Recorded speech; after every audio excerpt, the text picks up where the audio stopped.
বৃহত্তর আদর্শের জন্যই তো এই লড়াই। আমরা বহুদলীয় গণতন্ত্র ফিরে আসবে, আমরা নির্ভয়ে কথা বলতে পারবো। এই যে আজকে জাতীয় বিশ্ববিদ্যালয়ে এসেছি, আমরা তো 17 বছর ভয়ে আসতে পারিনি, বিভিন্ন ইউনিভার্সিটি ক্যাম্পাসে যেতে পারিনি। আমানুল্লাহ ভাই, ভাইস চ্যান্সেলর মহোদয়, প্রভাইসর মহোদয়, উত্তর ভাই, তার সাথে মানে ইউনিভার্সিটির বাইরে আমাদেরকে অনেক কর্মসূচি করতে হয়েছে। এই কর্মসূচি কিসের জন্য করেছি? যে বিশ্ববিদ্যালয় যেটাকে বলা হয়েছে যে যেখানে যুগ যুগ ধরে, শত শত বছর ধরে কর্পোরেট সাহিত্য শাসন যারা ভোগ করে এসছে, রাজা বাদশাদের আমল পর্যন্ত আমরা যদি ইউরোপের ইতিহাস দেখি, সেখানেও ইউনিভার্সিটি একটা সাহিত্য শাসন ভোগ করে এসছে, একটা মানে একটা গণতান্ত্রিক পরিবেশ পেয়েছে। কি রাশিয়া বলি, কি ভেনেজুয়েলা বলি, কি জার্মানি বলি। অথচ ফ্যাসিবাদের প্রবল প্রতাপ এমন যে ইউনিভার্সিটির মধ্যে বিরোধী দলের কোন জায়গা ছিল না, কোন স্পেস ছিল না, কথা বলার কোন সুযোগ ছিল না। দরকার হলে বিশ্ববিদ্যালয়ের শিক্ষকরাও আক্রান্ত হবে, যারা ভিন্ন মতাবলম্বী, যারা ভিন্ন মত পোষণ করেন তাদের হবে। হয়েছে না আসিফ নজরুলের চেম্বারে গিয়ে ভাঙচুর করেছে ছাত্রলীগ, মুর্শিদের চাকরি গেছে শুধুমাত্র সে কি শুধুমাত্র একটা লেখা লিখেছে জ্যোতির্ময় জিয়া, ওর মধ্যে জিয়াউর রহমানকে সে স্বাধীনতার ঘোষক করেছে, শুধু এই কথাটা বলার জন্য তার চাকরি চলে গেছে। আরো বিশ্ববিদ্যালয়ের আরো অনেকের চাকরি গেছে। জাতীয় বিশ্ববিদ্যালয়ের মধ্যে সম্ভবত নাকি না, ওই যে আমাদের একে মহাজুজ্জামান অ্যাপোলো, সে শুধু ওই ফেসবুকে তার স্ট্যাটাস দেওয়ার জন্য, কথা বলার জন্য তার চাকরি চলে গেছে। এরকম বহু মানে চাকরি যাওয়ার উপক্রম ছিল। উপাধ্যায় এখন ভাইস চ্যান্সেলর, তাও চাকরি চলে গেছে, কোর্ট টোট করে কোন রকম ভাবে সেটা ছিল। তো এই যে পরিস্থিতি অতিক্রম করছে, এটাই তো দুঃশাসনের নমুনা। কথা বলার জন্য সে আক্রান্ত হবে, তার পেটের উপর মানে আঘাত আসবে, এটা তো হতে পারে না। চাকরি করে বেচারার তো যে বেতন পাইতে নিয়ে তো পরিবার চায়, তাহলে এটা কেন? সেটা তারা করেছে। এই করেছিলেন বলেই ক্ষোভ জমা হতে হতে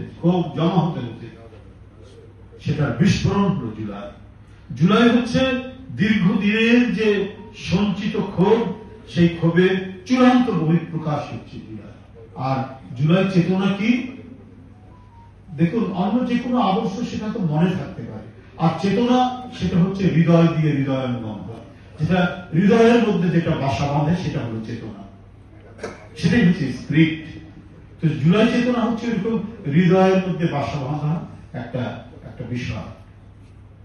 অন্যান্য যেমন চেতনা রয়েছে তেমনি চেতনা জুলাই চেতনা। সেই চেতনা হচ্ছে যে আমাদের বহুদলীয় বহুমাত্রিক গণতন্ত্রকে সুপ্রতিষ্ঠিত করা, আবার যেন নতুন করে কোন ফ্যাসিবাদের আগমন ঘটতে না পারে।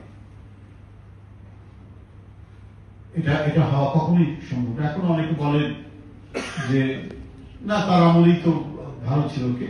ফ্যাসিবাদের লোকরা তো এখনো আছেন বিভিন্ন জায়গায়, তারা তো ঘোরাফেরা করছে, তাদের প্রচুর অর্থ আছে, বৃত্ত আছে, তাদের টাকা আছে, পয়সা আছে, এটা নিয়ে নানাভাবে, আর বিশেষ করে সোশ্যাল মিডিয়াটাকে তারা প্রচন্ড ভাবে নিয়ন্ত্রণ করার চেষ্টা করছে, কারণ তারা তো টাকা আছে। তো সুতরাং তো এইটা দিয়ে তারা এই বলানোর চেষ্টা করছে। কিন্তু আমি বলি, ইতিহাসের ছাত্র হিসাবে শুধু একটু বলতে চাই, যেটা ভাইস চ্যান্সেলর মহোদয় বলেছেন, এই ধরনের পতিত স্বৈরাচারের প্রত্যাবর্তন হয়।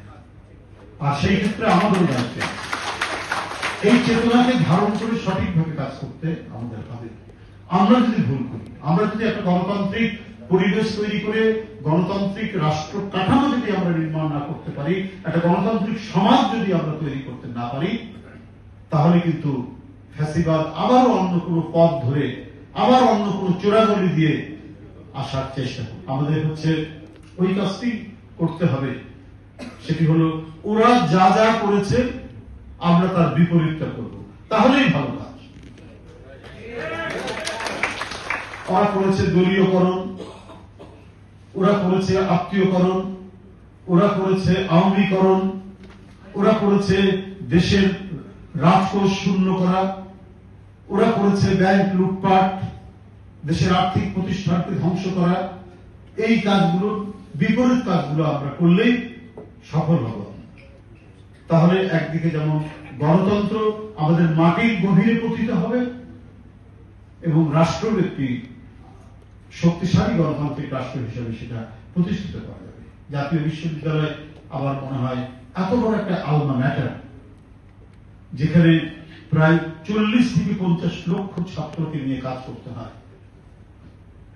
তো সেখানে আমি যতটুকু জানি, স্ট্যাটিস্টিক্স ভুল হতে পারে, কিন্তু আমি একটু শুনেছি যে এটা হতে 40 লাখ। হ্যাঁ, তো এই যে এইটাকে গড়ে তোলার যে প্রচেষ্টা নেওয়া হয়েছে, সেই প্রচেষ্টার সাথে আমি সম্পূর্ণরূপে একমত। মানে আপনার শিক্ষা, এটা শুনতে খারাপ লাগবে যে শিক্ষা ব্যবস্থা সেটা যদি বাজারের সাথে সম্পর্কিত না হয়, বাজারের চাহিদার সাথে, তাহলে তো সেটা মানে মুখ থুবড়ে পড়বে।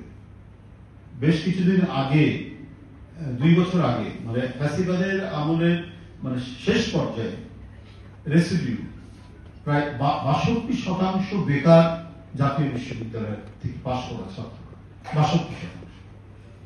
কারণ এখানে বাজারের সাথে, বাজারের চাহিদার সাথে সম্পর্কযুক্ত শিক্ষা ব্যবস্থা সেইভাবে গড়ে তোলা হয়নি। এখন যে পদক্ষেপগুলো নিয়েছেন ভাইস চ্যান্সেলর সাহেব, নানা ধরনের টেকনিক্যাল বিষয় যুক্ত করছেন এবং সারা বিশ্বের সাথে তাল মেলানোর জন্য যে আমাদের কমার্স এবং আদার্স ইকোনমিক্স, কারিগরি শিক্ষা, আমাদের বলেছে আগে, তো এই যে বিষয়গুলো যদি ইনকর্পোরেট করছে, এটা অত্যন্ত জরুরি। এবং এটা একেবারে তৃণমূলে কিভাবে ছড়ানো যায়, কারণ অন্যান্য ইউনিভার্সিটির নিজস্ব পরিধি আছে, নিজস্ব বাউন্ডারি আছে। আর জাতীয় বিশ্ববিদ্যালয়ে আমরা যে বাউন্ডারি দিচ্ছি, এটাই বাউন্ডারি না, সারা বাংলাদেশ হচ্ছে তার টেরিটরি। এই টেরিটরির মানে মানে শিক্ষা টেরিটরি তার সারা বাংলাদেশ, এবং এখান থেকে নেতৃত্ব দেওয়া হয়। আমরা যেখানে দাঁড়িয়ে আছি বা আমরা যেখানে কথা বলছি, যে জায়গাটি, এখান থেকে নেতৃত্ব দেওয়া হয়। তো সুতরাং এত বড় টেরিটরিতে শিক্ষা কার্যক্রম পরিচালনা করার জন্য একবারে সুষ্ঠু যে নীতিমালা, সেই নীতিমালা যে কর্তৃপক্ষ নিতে পারবে সেটা সফল হবে। 100% বেকারত্ব আর থাকবে না। এখন ধীরে ধীরে সেই জায়গাগুলোই আমার মনে হয় যে